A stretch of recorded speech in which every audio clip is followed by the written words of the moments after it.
एक छोटा सा गांव था। नाम था सोनापुर।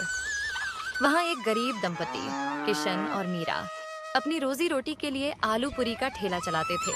उनकी पूरी का स्वाद लाजवाब था। मसालेदार आलू की सब्जी, ऊपर से हरी मिर्च और धनिया की खुशबू, और फूली फूली गरम पूरी। लेकिन पता नहीं क्यों अब उनके ठेले पर कोई आता ही नहीं था। उसी गांव में मोहन नाम का एक आदमी भी आलू पूरी बेचता था। उसके ठेले पर रोज इतनी भीड़ रहती कि जगह भी नहीं मिलती थी। एक दिन दो ग्राहक वहीं बात कर रहे थे। अरे भाई, ये मोहन की पूरी में वो बात नहीं है। स्वाद तो किशन वाली पूरी में है, पर जाने क्यों पैर खुद ब खुद मोहन के ठेले की ओर खिंच जाते हैं। सही कहा रे। पहले तो रोज किशन की पूरी ही खाते थे। उसकी आलू की सब्जी में जो तीखापन था वो तो मजा दे देता था। हाँ, अब तो बस मन ही नहीं करता उसके ठेले पर जाने का। उधर किशन अपने ठेले के पास अकेला खड़ा चुपचाप सब सुन रहा था। वो मन ही मन बोला, पहले तो मेरे ठेले पर भी भीड़ लगती थी, अब सब मोहन के पास क्यों जा रहे हैं? क्या उसने कोई जादू कर दिया है क्या? उस रात मोहन ने अपना ठेला जल्दी समेटा। सारे आलू पूरी बेच चुका था। घर पहुंचते ही उसकी पत्नी सजन बोली, जी, आज तो अमावस्या की रात है, याद है ना? हाँ याद है। तुमने तैयारी कर ली? जी, पूरे 13 किलो चिकन पका लिया है। पर बताओ ना, हर बार 13 किलो ही क्यों? 10 या 20 क्यों नहीं? अरे भगवान, मैंने उसे 13 तारीख को ही नींद से जगाया था। अब उसे हर अमावस्या को 13 किलो चिकन चाहिए। अगर नहीं दिया तो हमें ही खा जाएगा। सजन कांप गई। क्या? आपने उसे जगाया क्यों? मोहन धीरे से बोला, पगली, उसी की वजह से तो हमारी पूरी बिकती है, वरना हम भी किशन की तरह बैठे रहते। उसके कारण ही हमारे अच्छे दिन आए हैं, उसका शुक्र मानो। दोनों कुछ देर खामोश रहे। बाहर हवा में अजीब सी सिहरन थी।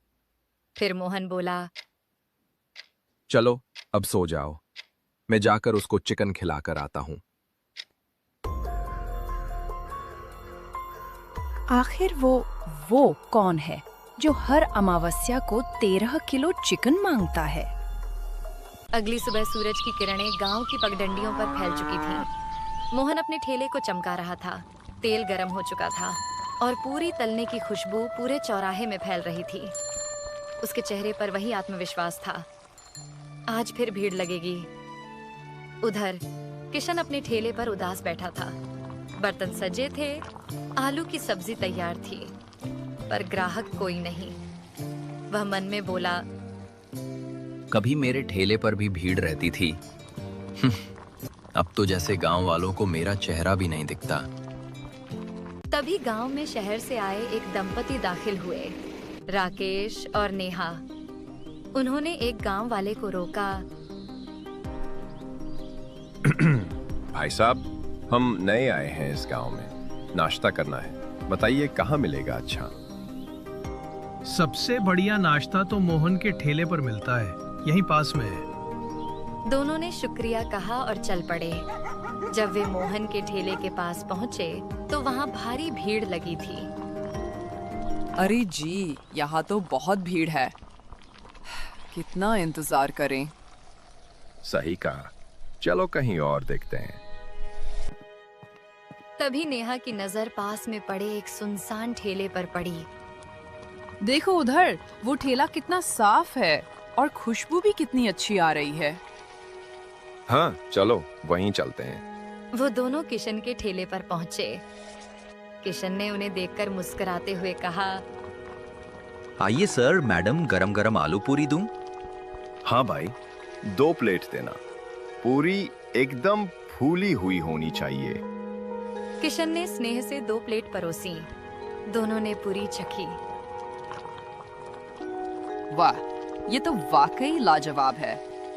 सच में भाई, तुम्हारी पूरी का तो कोई जवाब नहीं। पर एक बात बताओ, इतने बढ़िया स्वाद के बाद भी यहाँ कोई ग्राहक क्यों नहीं? क्या बताऊं साहब, उस मोहन ने कुछ जादू कर रखा है। गांव वाले अब मेरे ठेले की तरफ देखते भी नहीं। आप शहर से हैं इसलिए बच गए, नहीं तो आपके पैर भी उसी के ठेले की ओर खिंच जाते। अरे भैया, ऐसा कुछ नहीं होता।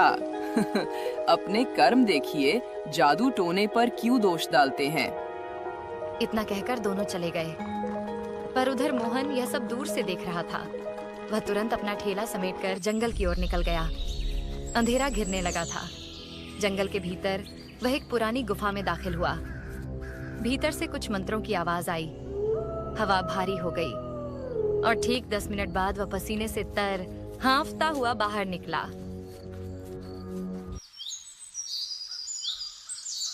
अगली सुबह वही शहर वाले फिर नाश्ते के लिए निकले। सुनो जी, पता नहीं क्यों मेरा मन उस मोहन के ठेले पर जाने का कर रहा है। अरे मेरा भी। कल तो मैंने कहा था वहां भीड़ ज्यादा है, फिर भी मुझे आज वहीं जाने का मन कर रहा है। दोनों हंसते हुए सीधे मोहन के ठेले पर पहुंचे। किशन दूर से यह सब देख रहा था। उसका चेहरा सफेद पड़ गया। तो अब उन पर भी जादू चल गया। जब राकेश और नेहा नाश्ता करके लौट रहे थे तो रास्ते में गांव के मुखिया मिल गए। कैसे हैं शहर वाले बाबू? कैसा लगा हमारा गांव? बहुत प्यारा गांव है मुखिया जी। बस एक अजीब बात है, कल हम किशन के ठेले पर गए थे, आज जाने क्यों हमारे पैर खुद ब खुद मोहन के ठेले की ओर खिंच गए। कुछ तो अजीब है उस ठेले में। अरे नहीं बाबूजी, कुछ अजीब नहीं। मोहन के आलू पूरी का स्वाद ही ऐसा है कि लोग खुद खिंच जाते हैं। पर राकेश और नेहा जब आगे बढ़े तो दोनों के मन में एक ही सवाल गूंज रहा था। क्या सचमुच स्वाद खींचता है या फिर मोहन का कोई रहस्यमयी राज? शाम का समय था। किशन अपने घर में चूल्हे के पास बैठा था कि तभी दरवाजे पर दस्तक हुई। दरवाजा खोला तो सामने राकेश और नेहा खड़े थे। अरे सर, मैडम, आप यहाँ मेरे घर पर? किशन जी, जो आपने कहा था, लगता है वो सब सच है। देखा, मैंने पहले ही कहा था, वो मोहन कोई साधारण आदमी नहीं है। पर आपको यकीन ही नहीं हुआ।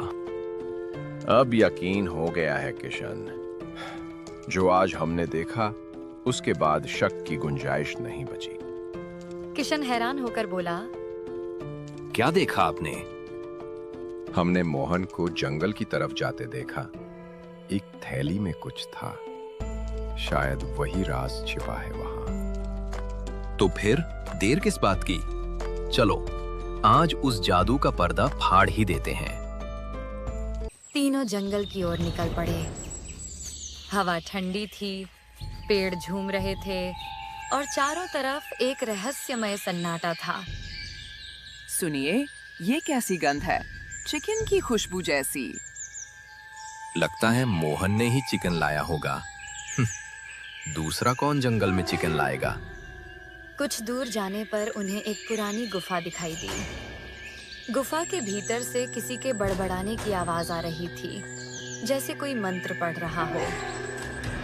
किशन सुनो, ये आवाज मोहन की लग रही है। मुझे डर लग रहा है, वापस चलें? नहीं नेहा जी, अब पीछे नहीं हटेंगे, चलिए। तीनों धीरे धीरे गुफा के अंदर गए। उस रात के बाद किशन, राकेश और नेहा को किसी ने फिर कभी नहीं देखा। कहते हैं तीनों उसी गुफा में कैद हो गए और मोहन का राज राज ही रह गया।